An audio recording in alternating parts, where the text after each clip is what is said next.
सुरासुर मणुसिन्धवन्देदम् धोधधायिकं ममालम् पडमामि वट्टमाणम् तित्थं धम्मस्कतारम्।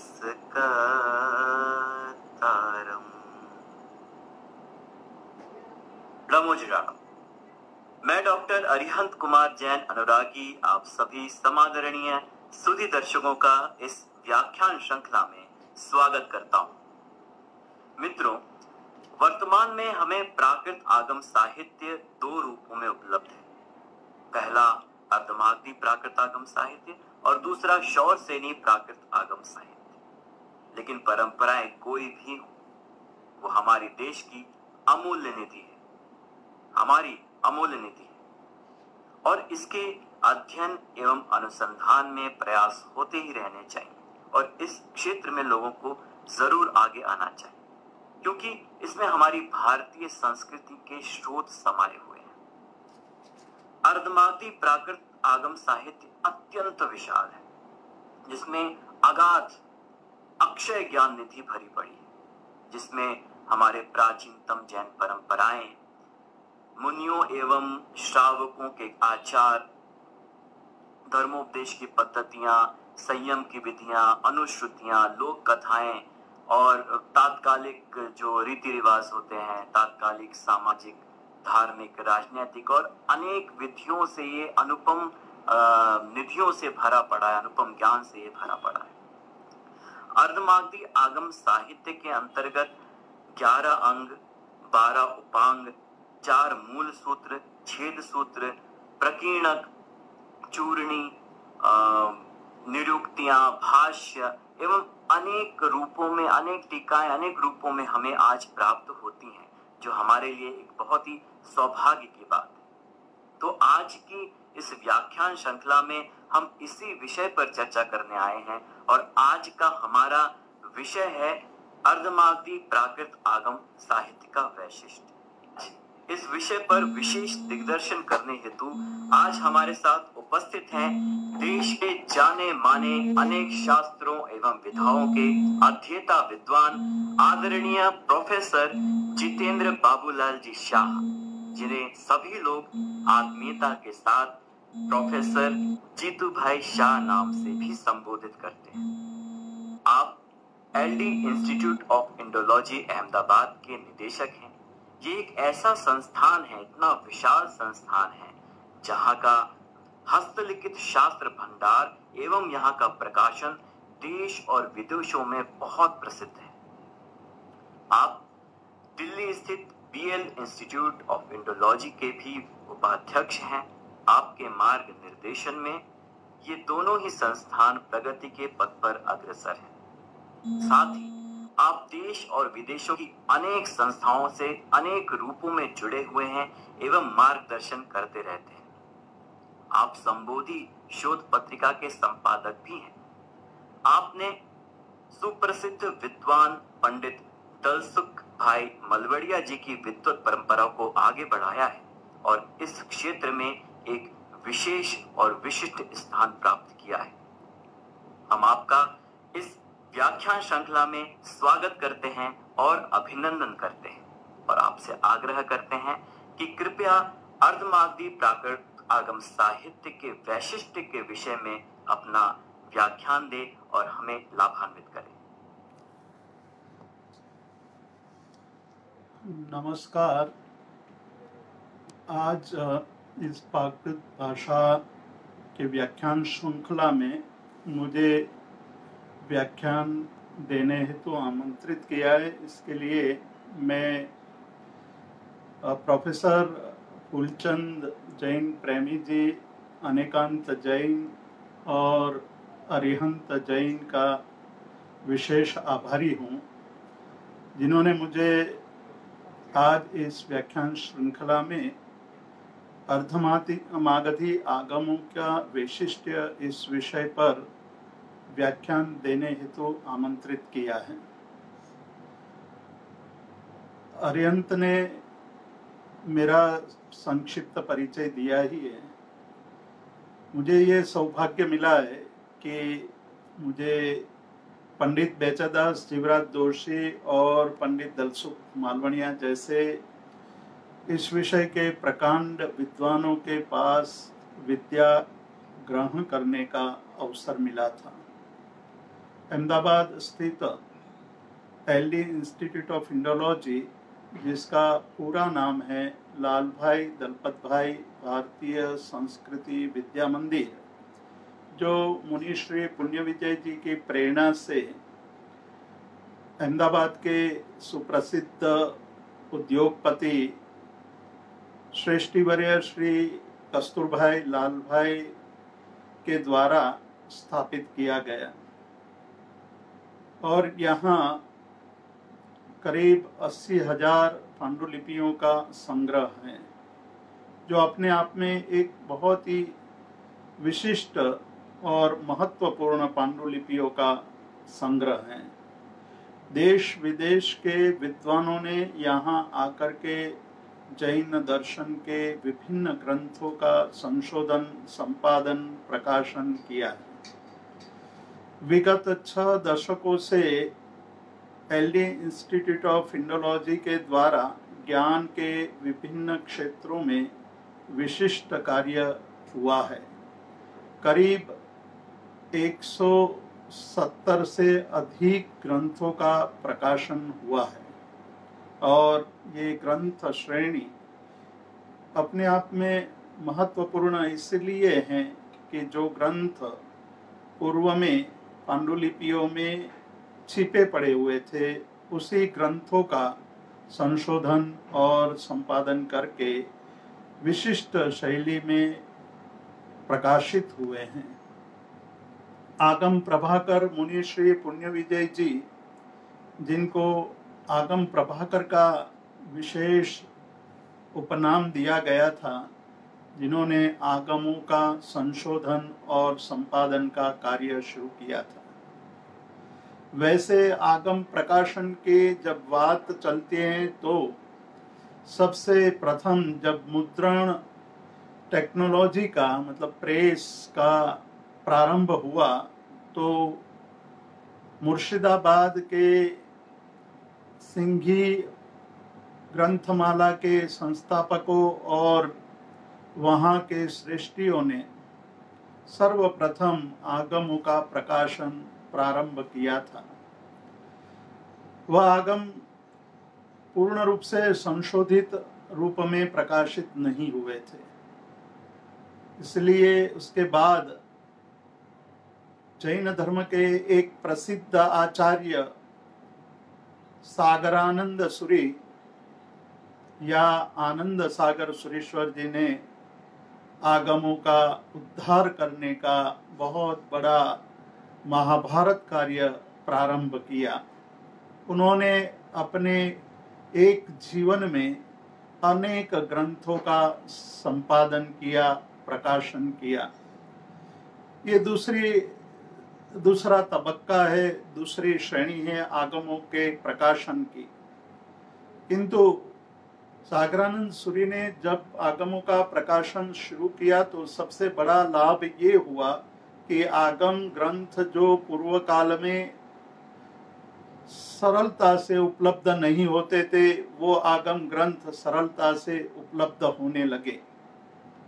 किंतु अभी भी आगम ग्रंथों के सुचारू रूप से संपादन प्रकाशन का कार्य शेष बचा था।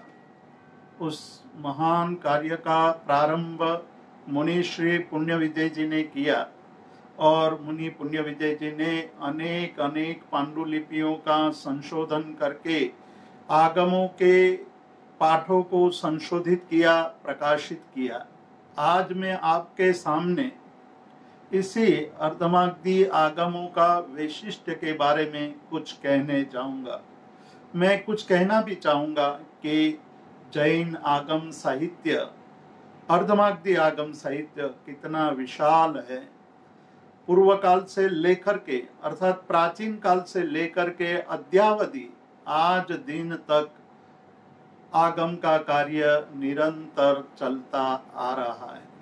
इस आगम की यानी कि श्रुत की स्तुति करते हुए 11वीं शती में बालचंद्र सूरी ने एक श्लोक में कहा है, अर्हत वक्त्र प्रसूतं गणधर रचितं द्वादशांगं विशालं चित्रं बहवर्थयुक्तं मुनिगण वृषभैर्धारितं बुद्धिमद्भिः मोक्षाग्रद्वारभूतं व्रतचरणफलम् ज्ञेयभावप्रदीपं भक्त्या नित्यं प्रपद्ये श्रुतमहमखिलं सर्वलोकैकसारम्। इस श्लोक में जैन श्रुत आगम ग्रंथों की स्तुति करते हुए आगम कितने महत्वपूर्ण हैं उसके बारे में बहुत सुंदर ढंग से बताया है। अर्हत वक्त्र प्रसूतम, ये सारे आगम ग्रंथ अर्धमागधी आगम ग्रंथों का हमें जो मूल सोर्स, मूल उद्गम स्थान है वह अरिहंत भगवंतों के मुख से प्रसूत हुआ है। अरिहंत भगवंत के मुख से इस श्रुत की धारा बही है। ये इस परम पवित्र श्रुत की धारा गणधर भगवंतों ने झीली और झील करके उसको सूत्रबद्ध की। इसीलिए कहा गया कि गणधर रचितम, जितने भी आज उपलब्ध आगम अर्धमागधी आगम ग्रंथ हैं उसके रचयिता के रूप में अर्थ से अरिहंत भगवंत और सूत्र के रूप में गणधर भगवंत हैं। गणधर भगवंत जब परमात्मा के पास पहुंचे, जब अपनी पूर्वावस्था में संयम ग्रहण करने से पहले गौतम स्वामी, महावीर स्वामी भगवान को मिलते हैं, तब पहला प्रश्न यही पूछते हैं कि भन्ते किम तत्तम, हे भगवंत तत्व क्या है। जैन दर्शन का प्रारंभ यहीं से होता है। एक परम जिज्ञासु के मन में तत्व के स्वरूप को जानने की परम जिज्ञासा उत्पन्न हुई है। गौतम स्वामी स्वयं ज्ञानी थे, महापंडित थे और 500 महापंडितों के गुरु थे, अर्थात गुरुणाम गुरु थे। किंतु आज जब उनका महावीर स्वामी भगवान चरम तीर्थपति शासन नायक का जब संयोग हुआ, तब मन में यही प्रश्न उठा कि तत्व क्या हो सकता है। इसीलिए यह प्रश्न पूछा गया, भन्ते किम तत्तम। तब परमात्मा ने उसके जवाब के रूप में त्रिपदी का कथन किया। उन्होंने कहा कि उपनेयवा विगमेयवा दुवेयवा, यानी पदार्थ उत्पन्न होता है, नष्ट होता है और ध्रुव भी रहता है। उस समय में जब भगवान महावीर विचरण कर रहे थे, तब भारतवर्ष में अनेक भिन्न भिन्न मत वाले धर्म संस्थापकों का भी विचरण होता था। पाली त्रिपिटकों एवं सूत्रकृतांग जैसे आगम ग्रंथों से हमें यह पता चलता है कि उस समय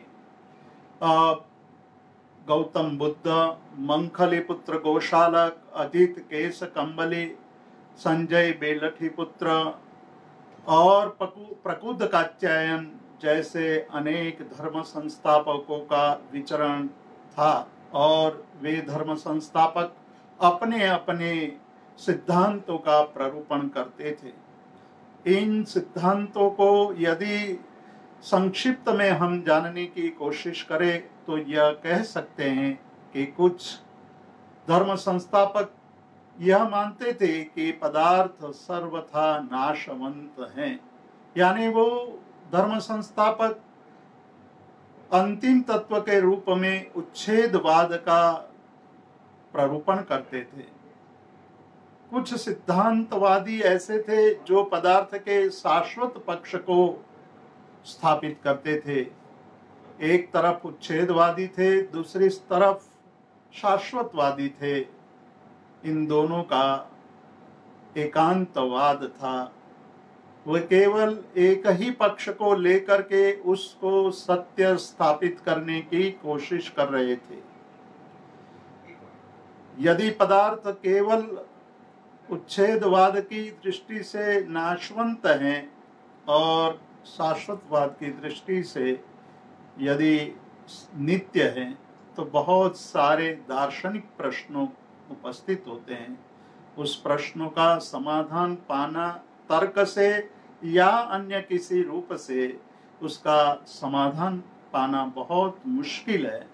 इसलिए कलिकाल सर्वज्ञ हेमचंद्राचार्य ने अन्य योग व्यवच्छेदिका में ये कहा कि नैकांतवादे सुख दुख भोगो न पुण्य पापे न च बंध मोक्षो दुर्नीतिवाद व्यसनासी नैवं परेर विलुप्तम जगदप्यशेषम।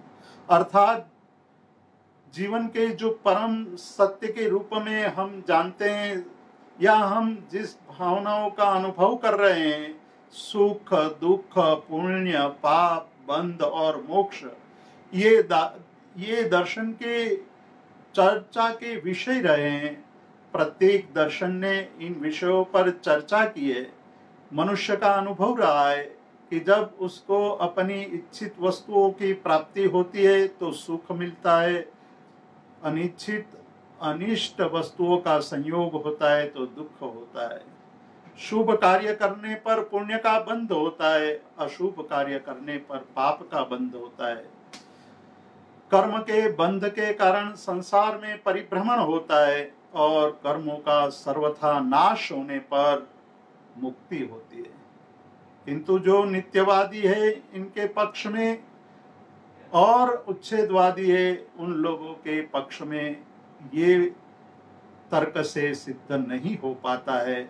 इसीलिए कहा कि सुख दुख पुण्य पाप बंध और मोक्ष जैसे तत्वों की सिद्धि एकांतवादी पक्ष में नहीं हो सकती है।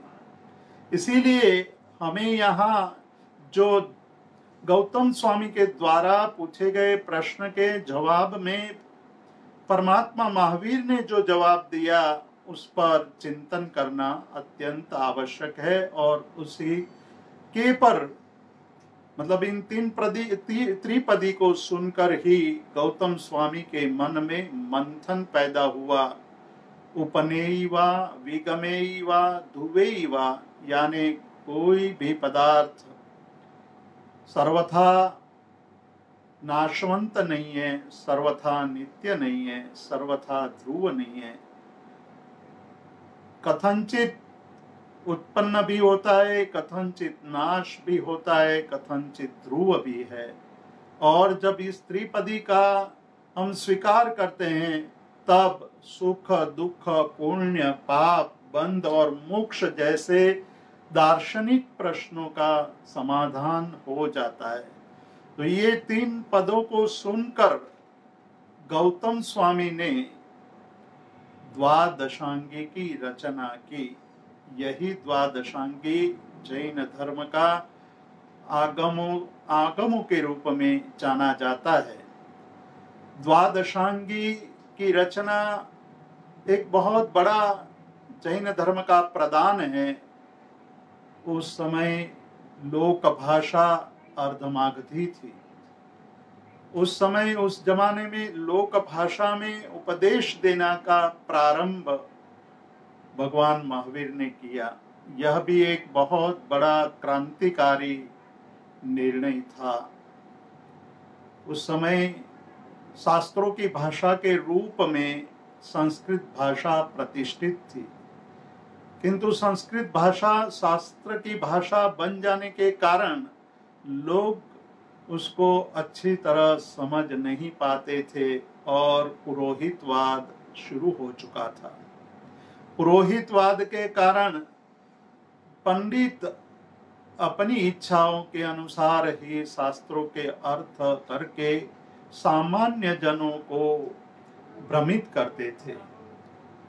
उस समय लोक भाषा में उपदेश देने का जो बहुत बड़ा क्रांतिकारी कदम महावीर ने उठाया और गौतम स्वामी आदि गणधरों ने, महावीर स्वामी के 11 गणधर थे, उसमें प्रथम गणधर गौतम स्वामी और 5वें गणधर सुधर्म स्वामी, इन्होंने भगवान के उपदेशों को सुन करके आगमों का रचना की। इसीलिए आवश्यक नियुक्ति में कहा गया है कि अथम भाषई अर्हा, अर्थ का उपदेश अरिहंत करते हैं।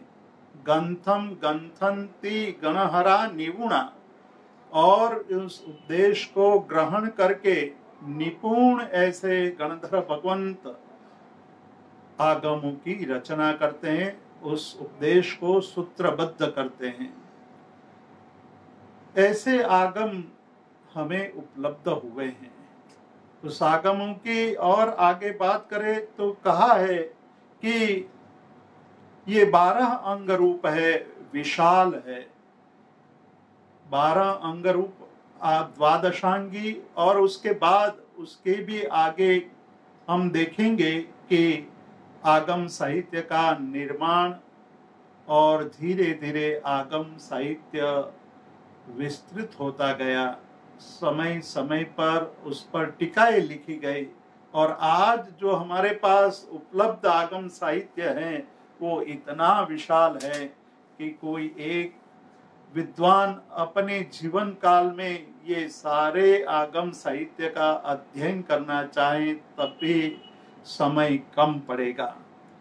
ये कहा ये विशाल है, इतना ही नहीं आश्चर्यकारी भी है।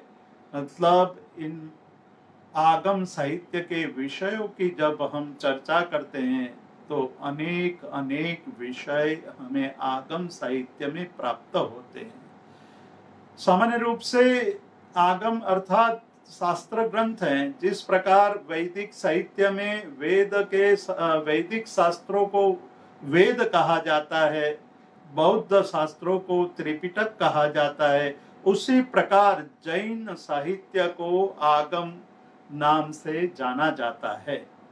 इन शास्त्रों को श्रुत भी कहा है।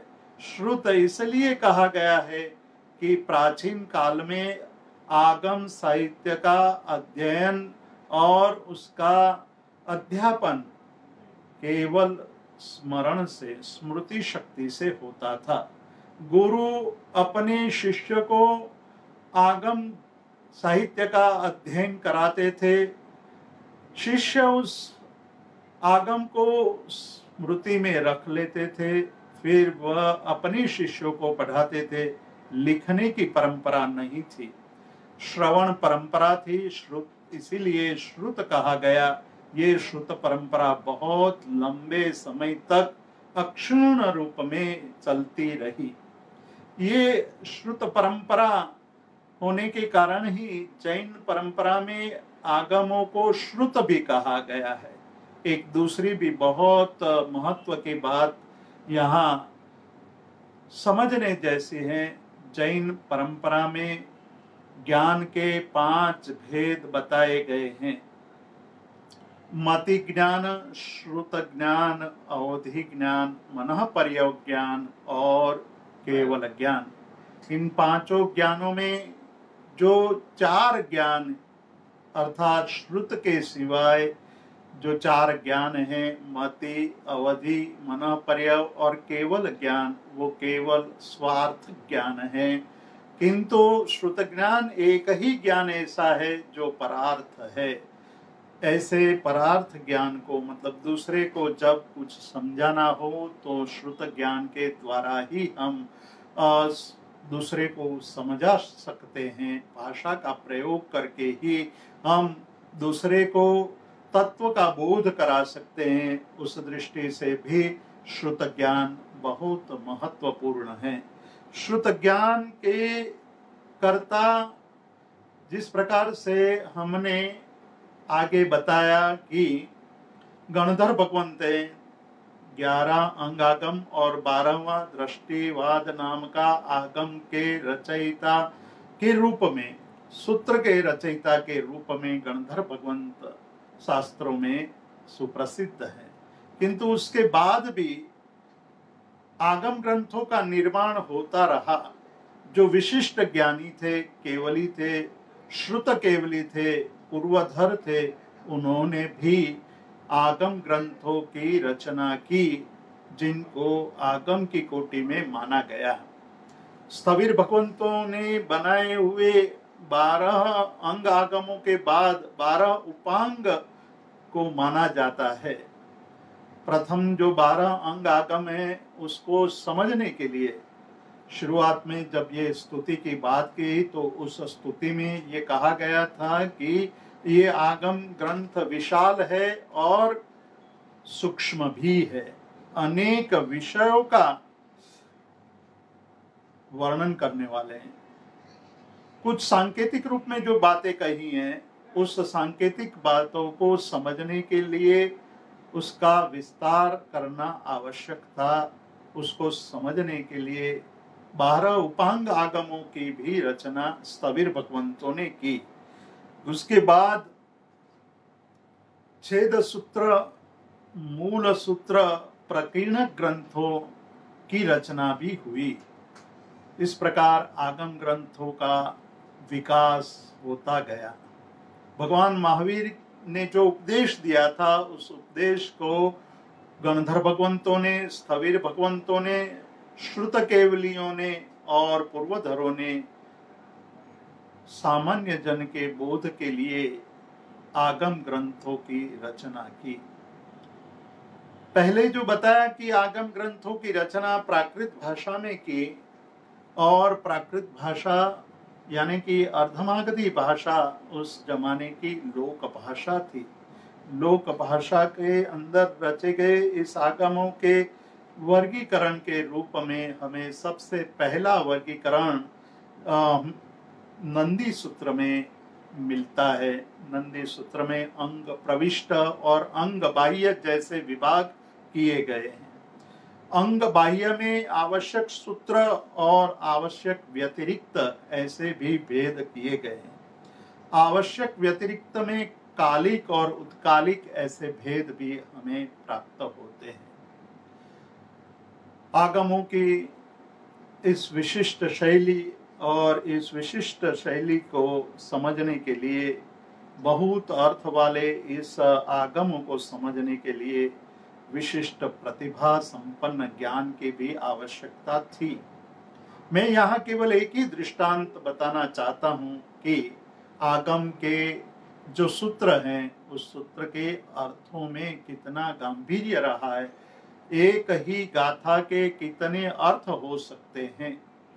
स्वयंभू सूरी ने अपने पुत्र के लिए, अपने पुत्र के आत्म कल्याण के लिए उन्होंने आगमों का दोहन करके आगम के सार रूप में 10 वैकालिक ग्रंथ की रचना की। इसी 10 वैकालिक ग्रंथ के प्रथम अध्याय के प्रथम श्लोक में धर्म की व्याख्या बहुत ही सुंदर ढंग से की गई है। इसमें ये कहा गया है, धम्मो मंगल मुकिट्ठन, धर्म ही उत्कृष्ट मंगल है। हम एक कोरोना काल से गुजर रहे हैं। एक महामारी आज पूरे विश्व में व्याप्त है। मानव मन भय से आतंकित है। मृत्यु हमारे घर के द्वार पर आकर खड़ा है। एक तरफ समय अत्यंत भयंकर रूप से गुजर रहा है, मानव मन भय से ग्रसित हैं, विश्व में रोग व्याप्त हैं और मृत्यु हमारे घर के द्वार पर आकर खड़ा है। और जो चौथा एक बहुत बड़ा प्रसंग जो हम देख रहे हैं वो ये है कि भविष्य अंधकारमय बन चुका है। आगम काल के समय में उपनिषदों में इस विषय में एक बात निश्चित रूप से कही थी। हमारे पूर्व मनीषियों ने ये कहा था कि तमसो मा ज्योतिर्गमय, असतो मा सद्गमय, मृत्युर्मा अमृतम गमय। आज हमारे पास यही समय आ गया है कि हम भविष्य जो अंधकारमय है उसको प्रकाशित करें। तो उसको प्रकाशित करने के लिए आगम ग्रंथ हमें ये उपदेश दे रहे हैं कि धर्म ही उत्कृष्ट मंगल रूप है। धर्म और कोई नहीं है, धर्म अहिंसा, संयम और तप स्वरूप है। ये पहली गाथा के दूसरे चरण में धर्म की व्याख्या करते हुए कहा कि अहिंसा संयमो तपो। अहिंसा, संयम और तप, यदि कोई व्यक्ति इन तीन बातों का जीवन में आचरण करता है तो उनका जीवन मंगलमय बनता है। परिवार में मंगल और समाज में मंगल व्याप्त होता है। अहिंसा, संयम और तप, और जो इनका आचरण करता है उसके लिए दूसरे उत्तरार्ध में ये कहा गया कि देवा वित्तम नमम संते जस धम्मे सयामनो। अहिंसा, संयम और तप रूपी धर्म का जो आचरण करता है उनको देव भी नमस्कार करते हैं। ऐसा उत्तम ये तत्व हमें आगमों में प्राप्त होता है। आगम का यही वैशिष्ट्य है। आगम में, अर्धमागधी आगमों में ऐसी सुक्तियां अनेक जगह पर हमें प्राप्त होती है। खैर, आज तो हम आगम को एक विशाल दृष्टि से परिचय करना चाहते हैं, और किंतु आगम साहित्य इतना विशाल है कि उसको एक घंटे में हम पूर्ण न्याय नहीं दे सकते। तथापि मैं कोशिश करूंगा कि आगमों का सामान्य परिचय आज जो इस कार्यक्रम को सुन रहे हैं उन सबको हो। इसीलिए आगे कहा कि धारितम बुद्धिमद भी। इन आगम ग्रंथों को बुद्धिमान आचार्य भगवंतों ने, हमारे पूर्वाचार्यों ने धारण किया था। पूर्व काल में जो श्रुत परंपरा चली आ रही थी, उस श्रुत परंपरा का बहुत सालों तक निर्वाह होता रहा। श्रवण परंपरा से आगम ग्रंथों की सुरक्षा होती रही। किंतु महावीर के निर्वाण के बाद करीब 200-250 साल बाद राजगृही मगध के प्रदेश में एक भयंकर अकाल पड़ा, और ये अकाल बहुत लंबा चला। शास्त्र ये कहता है कि वह अकाल करीब 12 साल तक चला। उस 12 साल तक चले अकाल में सामान्य मनुष्य के लिए भी भोजन दुष्कर हो गया था। ऐसी स्थिति में साधुओं को अपने आचारों का निर्वाह करने के लिए कितना बड़ा प्रयत्न करना पड़ा होगा, इसकी हम कल्पना मात्र कर सकते हैं। और जब ये कल्पना करते हैं तो हमारे मन में एक बहुत बड़े प्रश्न भी उठते हैं कि उस जमाने में आचार्यों ने ज्ञान की सुरक्षा के लिए, ज्ञान की रक्षा के लिए कितना पुरुषार्थ किया होगा। 12 साल का अकाल जब पूर्ण हुआ तब सभी साधु एकत्र हुए और एक सभा हुई। उस सभा में ये चिंतन हुआ कि कौन कितना ज्ञान सुरक्षित रख पाया है, अर्थात किसमें कितना ज्ञान बचा है। बहुत सारा ज्ञान तो लुप्त हो चुका था। ये जो सभा हुई थी वह पाटलिपुत्र में हुई थी, और उस समय में स्थूलिभद्र उस पाटलिपुत्र की सभा के अध्यक्ष थे। उन्होंने देखा कि 12वां दृष्टिवाद अंग लुप्त हो चुका है। ये में श्वेतांबर जैन परंपरा के अनुसार जो इतिहास हमें प्राप्त होता है उस इतिहास के आधार पर ये बात कर रहा हूं। स्थूलिभद्र ने देखा कि 12वां दृष्टिवाद अंग सब कोई भूल चुका है, किसी को याद नहीं है। तो उस समय खोज की गई कि वर्तमान में कोई ऐसे विशिष्ट ज्ञानी बचे हैं या नहीं जिनको 12वां दृष्टिवाद अंग याद हो, तब पता चला कि भद्रबाहु स्वामी जो 14 पूर्वधर थे उनको 14 पूर्व स्मृति में हैं। उस समय उस जमाने में संघ ने ये निर्णय किया कि हमारा ये कर्तव्य है कि हम अपने ज्ञान को सुरक्षित रखे, अक्षुण्ण रखे, उसकी रक्षा करें।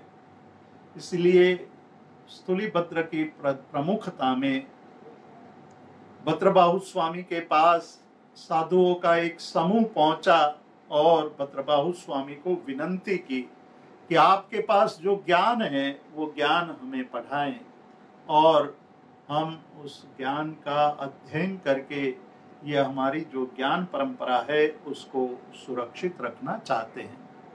भद्रबाहु स्वामी ने स्थूलीभद्र आदि मुनियों को पढ़ाना शुरू किया, लेकिन ये 12वां दृष्टिवाद अंग 14 पूर्व अत्यंत विशाल होने के कारण सबके लिए ये सरल और सहज नहीं था।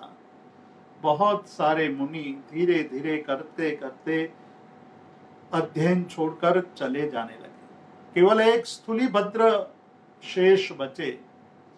उन्होंने 14 पूर्व का अध्ययन पूर्ण किया। इसीलिए ये अवसर पीढ़ी के अंतिम 14 पूर्वी के रूप में, 14 पूर्वधर के रूप में, द्वादशांगी का पूर्ण अध्ययन करने वाले के रूप में अर्थतः भद्रबाहु स्वामी और सूत्रतः स्थूलीभद्र स्वामी को माना जाता है। मतलब ये पहला प्रसंग था जिस समय ज्ञान का अमुक अंश नष्ट हुआ, लुप्त हुआ। स्थूलीभद्र 14 पूर्वी सूत्रतः माने जाते हैं क्योंकि 10 पूर्व तक अर्थतः पढ़ा गया था। बाकी के 4 पूर्व पढ़ाया गया लेकिन उनके रहस्य को नहीं बताया गया था। उसके बाद धीरे धीरे पूर्व का अध्ययन लुप्त होता गया।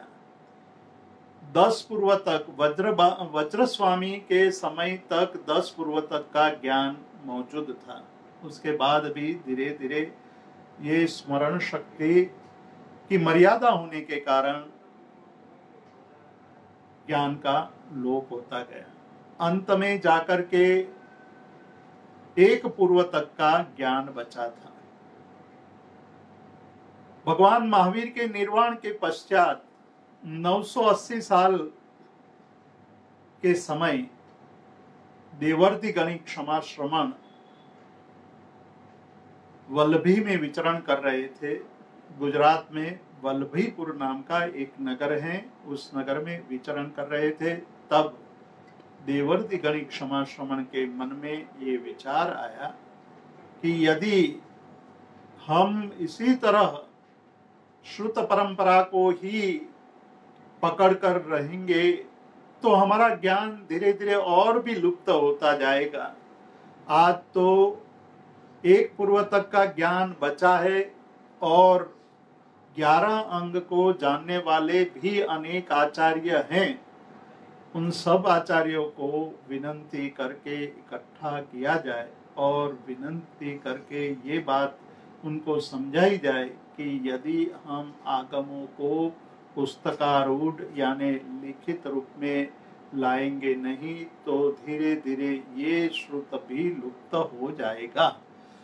तो 980 साल बाद, महावीर स्वामी के निर्वाण के 980 साल बाद वल्लभी में देवर्षि गणिक क्षमाश्रमण के द्वारा परमात्मा महावीर ने जो उपदेश दिया था और गणधरों ने जो सूत्रों की रचना की थी वो सारे आगमों को लिखने का कार्य किया गया। उस समय 500 आचार्यों की परिषदा थी। देवर्षि गणिक क्षमाश्रमण प्रमुख आचार्य थे। उनकी प्रमुखता में सभी लोगों ने इकट्ठे होकर के आगमों को पुस्तकारूढ़ किया, लिखने का कार्य किया। रचना की दृष्टि से ये भगवान महावीर के समय में आगम ग्रंथों की रचना हुई। लेखन काल की दृष्टि से लिखने का कार्य मतलब पुस्तकारूढ़ करने का कार्य भगवान महावीर के निर्वाण के 980 साल बाद हुआ।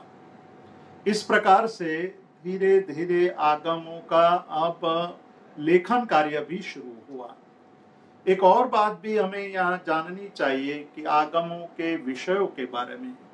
आगमों का विषय पूर्वाचार्यों ने यानी वज्रस्वामी आदि ने 4 विभागों में विभाजित किया है, और वह 4 विभाग है। चरण, एक पहला विभाग है चरण करणानुयोग, यानी कुछ आगम ऐसे हैं जिसमें साधुओं के आचार और सिद्धांत के बारे में ही चर्चा की गई है, जैसे आचारांग सूत्र।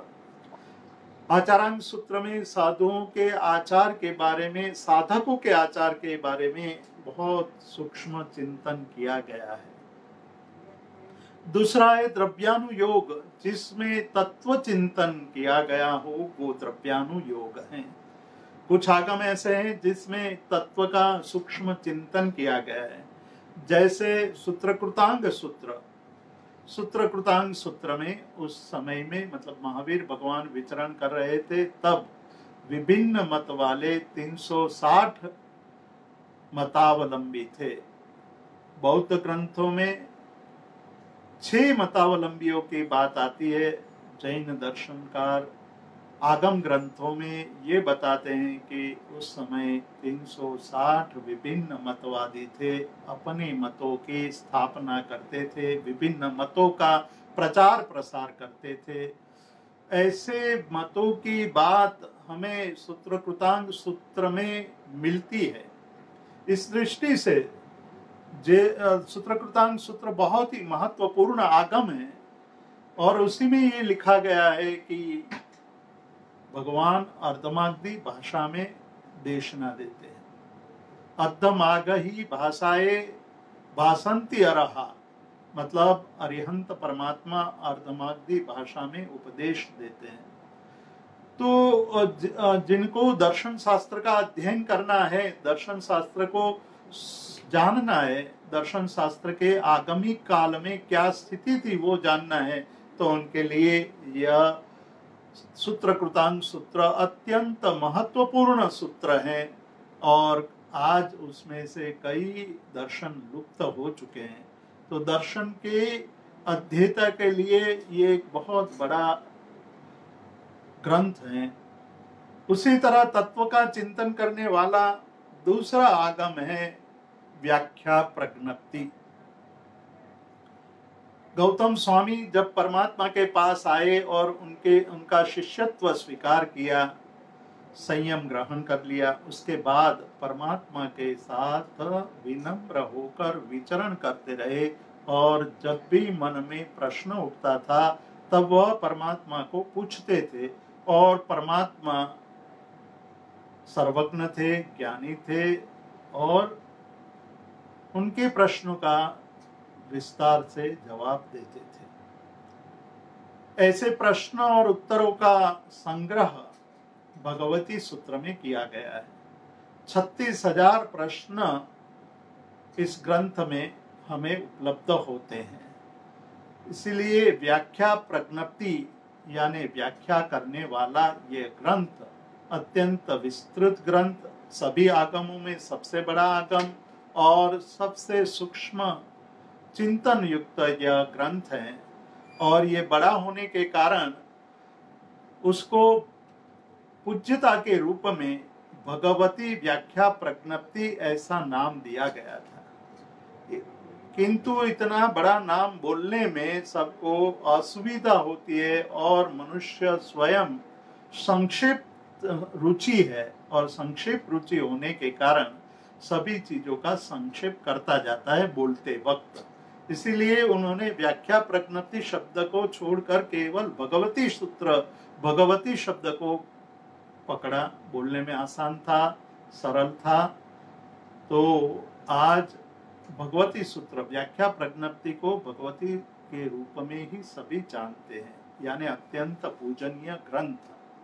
मैं एक बात और यहाँ बताना चाहता हूँ, क्या वैशिष्ट्य है आगम ग्रंथों का, क्या वैशिष्ट्य है वो जानना चाहिए हमें कि आगम ग्रंथों में जो पुद्गल के बारे में बात कही है और उसका संक्षिप्त सार हमें उमा स्वाति या उमा स्वामी जी द्वारा विरचित तत्वार्थाधिगम सूत्र के 5वें अध्याय में हमें अनेक सूत्रों में पुद्गल के स्वरूप को जानने का एक सुंदर मार्ग दिखाया है।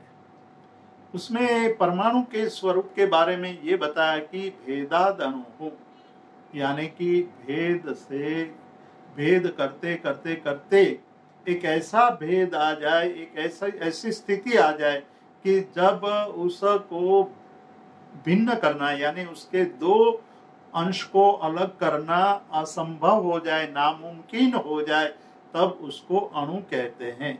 ऐसे अणु की बात भगवती सूत्र में बहुत सूक्ष्म रूप से दर्शाई है। वर्तमान काल में एस.एन. बोस ने भगवती सूत्र को पढ़ करके इस अणु की व्याख्या को जान करके एक बहुत बड़ा आर्टिकल लिखा था और उस आर्टिकल को आइंस्टाइन को भेजा गया था। आइंस्टाइन उस आर्टिकल को देख करके उन्होंने कहा कि इस प्रकार का चिंतन मैं भी नहीं कर पाया हूँ, ये इतना सूक्ष्म चिंतन है। और साथ ही साथ में एस.एन. बोस को विनंती भी की, आइंस्टाइन जैसे विद्वान ने विनंती की कि यदि आप मुझे परमिशन दो तो ये लेख मैं अपने नाम से प्रकाशित करना चाहता हूँ। एस.एन. बोस ने सोचा कि मैं आइंस्टाइन जितना प्रसिद्ध फेमस साइंटिस्ट नहीं हूँ, मेरे नाम से ये आर्टिकल छपेगा तो पढ़ने वाले बहुत कम लोग होंगे, लेकिन यदि आइंस्टाइन के नाम से ये आर्टिकल छपेगा तो विश्व के अनेक वैज्ञानिक, अनेक लोग इसको पढ़ेंगे और इससे प्रेरणा प्राप्त करेंगे। उन्होंने तुरंत ही पत्र लिखा और पत्र लिख करके आइंस्टाइन को कहा कि आप खुशी से अपने नाम से आर्टिकल छाप सकते हैं। आइंस्टाइन ने उसका जर्मन अनुवाद किया और जर्मनी से ये लेख प्रकाशित हुआ। मेरा कहने का मतलब यही है कि आगम ग्रंथों का वैशिष्ट्य जैसे जैसे हम उसका अध्ययन करते जाते हैं, जैसे जैसे हम अंदर ऊंडे गहरे में उतरते जाते हैं, तो आगम एक ज्ञान का बहुत बड़ा खजाना है और अद्भुत खजाना है। उसके बाद कथानुयोग आता है। आगमों में अनेक कथाएं हैं, जो कथाएं भारतीय साहित्य के मूल कथाओं के रूप में मिलती है। आज पूरे विश्व की कई कथाओं का मूल हमें जैन दर्शन के आगम ग्रंथों में मिलता है। ज्ञाता धर्म कथा नाम का आगम, ये बहुत बड़ा आगम है जिसमें कथाओं का संग्रह है। महावीर स्वामी जब देशना देते थे तब उस देशना में जो उदाहरणों का प्रयोग करते थे, उनका संग्रह इस ज्ञाता धर्म कथा में हमें प्राप्त होता है। और एक गणितानुयोग है जिसमें गणित के विषयों की चर्चा है।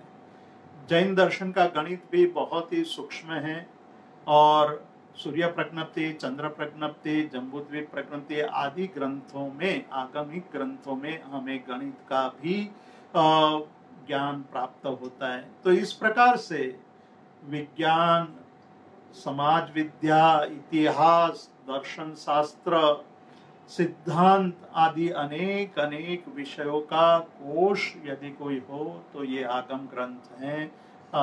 प्राकृत अर्धमागधी आगमों का अध्ययन हमारे लिए बहुत बड़ी ज्ञान राशि है। यदि हम उसको श्रद्धा पूर्वक और संशोधनात्मक दृष्टि से अध्ययन करते हैं तो उसमें से बहुत सारे रत्न हमें प्राप्त हो सकते हैं। मैं समय हो चुका है और समय की अवधि में मुझे ये कहा गया था कि आपको समय की अवधि में इसको पूर्ण करना है। तो मैं मानता हूँ कि मैंने यहाँ जो भी कहा बहुत ज़्यादा तो नहीं कह पाया हूँ, लेकिन जो भी कहा है उससे ये दर्शकों को और जो सुन रहे हैं उनको जैन दर्शन के अर्धमागधी आगमों का वैशिष्ट्य यत्किंचित समझ में आया होगा। अस्तु, प्रणाम। हो गया। बहुत बहुत धन्यवाद सर आपका कि आपने इतने सुंदर और इतने ज्ञानवर्धक व्याख्यान को हम सबके समक्ष प्रस्तुत किया और हम सभी को लाभान्वित किया है। आपके इस व्याख्यान से, इस व्याख्यान माला में विषय की दृष्टि से बहुत बड़ी संपूर्ति हुई है, क्योंकि मैंने पहले भी आपके व्याख्यान सुने हैं, आपके लेक्चर्स को सुना है, आपके लेक्चर्स को अटेंड किया है बीएल इंस्टीट्यूट ऑफ इंडोलॉजी में, और मैं पर्सनली आपकी व्याख्यान शैली का बहुत बड़ा प्रशंसक भी हूँ, क्योंकि आप अपने विषय को इतने ज्ञानवर्धक ढंग से, इतने गहनता के साथ प्रतिपादन करते हैं कि वो छात्रों के लिए हृदयंगम हो जाता है। हम आपके बहुत बहुत आभारी हैं कि आपने हमारे इस आग्रह को स्वीकार किया और आज अपने इस ज्ञानवर्धक व्याख्यान से हम सभी को लाभान्वित किया है। हम अपने दर्शक वर्ग को भी बहुत बहुत धन्यवाद देते हैं। मैं देख रहा हूँ बहुत सारे कमेंट्स आ रहे हैं, बहुत सारी शुभकामनाएं आ रही हैं, बहुत सारे जिज्ञासाएं भी आ रही हैं, और मैं उन सभी को नमस्कार करता हूँ, प्रणाम करता हूँ, उनका धन्यवाद देता हूँ कि बहुत ही तन्मयता के साथ आपको इस व्याख्यानशाला में बहुत सारे लोग सुन रहे थे, और सभी अभी जितने भी व्याख्यान श्रृंखलाएं हुई हैं सभी में आप सभी लोग जुड़े हुए हैं और लगातार सुन रहे हैं और अपने कमेंट्स भी कर रहे हैं, अपनी प्रतिक्रियाएं भी दे रहे हैं। ये प्रतिक्रियाएं आपकी आगे भी जारी रहें और आप आगे भी सुनते रहें, मैं आपसे यही अनुरोध करूंगा। और मैं हमेशा जो बात कहता हूं आपसे कि आप वैसे तो लाइव सुन ही रहे हैं, अगर बाई चांस आप व्यस्तता के कारण लाइव नहीं भी सुन पाए हो इस व्याख्यान को, तो इस पेज पर आकर सभी इस व्याख्यान श्रृंखला के सभी व्याख्यानों को आप पुनः सुन सकते हैं, और आगामी व्याख्यान जो होने वाले हैं उनको लाइव सुनने के लिए आपको इस पेज को लाइक करना पड़ेगा, जिससे जब भी हम लाइव आएंगे तो आपके फेसबुक पर नोटिफिकेशन आ जाएगा और आप हमें लाइव सुन सकते हैं। एक बात मैं और आपसे कहना चाहूंगा, जो कि शुद्ध पंचमी आने वाली है, ज्येष्ठ शुक्ल पंचमी, जो कि 27 मई को है। ये लॉकडाउन का समय चल रहा है, मंदिर भी बंद है, हम दर्शन भी नहीं कर पा रहे हैं, लेकिन हाँ, घर में हम स्वाध्याय जरूर कर रहे हैं। हम इस प्राकृत दिवस यानी शुद्ध पंचमी पर क्या योगदान अपना कर सकते हैं घर बैठ के, हम आपको ये बताना चाहते हैं। हम इस श्रृंखला के, इस प्राकृत व्याख्यान श्रृंखला के द्वारा एक प्रयास कर रहे हैं कि बड़े जो विद्वान हैं, विशिष्ट वरिष्ठ विद्वान हैं, उनके जो उद्गार हैं, उनके जो अध्ययन, उनका अनुभव आप तक पहुंचे। तो आप भी इस शुद्ध यज्ञ में हमारा साथ दे सकते हैं, आप भी प्राकृत भाषा की प्रभावना कर सकते हैं। आप इन सभी व्याख्यानों को अपने मित्रों तक पहुंचाएं, अपने रिश्तेदारों तक पहुंचाएं, अपने स्कूल, कॉलेज, विश्वविद्यालय ग्रुप्स, व्हाट्सएप ग्रुप, हर जगह इसको शेयर करें, क्योंकि हम जब तक अपनी भाषा को हम लोग प्रमोट नहीं करेंगे तब तक ये सब व्याख्यान आपस में सुनना, ये सब चीजें कहीं ना कहीं एक ठहराव आ जाएगा। जब तक हम इसकी प्रभावना नहीं करेंगे, तो आप भी इस शुद्ध यज्ञ में, इस प्राकृत भाषा के प्रचार और प्रसार में अपना योगदान दें। आगामी जो व्याख्यान होने वाले हैं उन्हें भी शेयर करें, लोगों तक पहुंचाएं, उनको बताएं कि प्राकृत का क्या महत्व है, प्राकृत की प्राचीनता, उसकी समृद्धता का क्या महत्व है, उसका एक क्या वैभव रहा है, और क्या वैभव अभी भी हमारे आगमों में छिपा हुआ है, हमारे आगमों में है, हमें उन्हें पढ़ना चाहिए। तो इस तरीके से हम लोगों को जागरूक कर सकते हैं। आप इन सारे व्याख्यानों को, जितने भी विद्वानों के व्याख्यान हुए हैं या होने वाले हैं, उन सबको शेयर करके आप इस शुद्ध यज्ञ में अपना भी एक महत्वपूर्ण योगदान दे सकते हैं। ये व्याख्यान श्रृंखला का क्रम आगे भी जारी रहेगा। हम पुनः उपस्थित होंगे एक विशेष और नए विषय के साथ और एक विशिष्ट विद्वान के साथ। तब तक के लिए हमें अनुमति दें। नमो जिवाणु।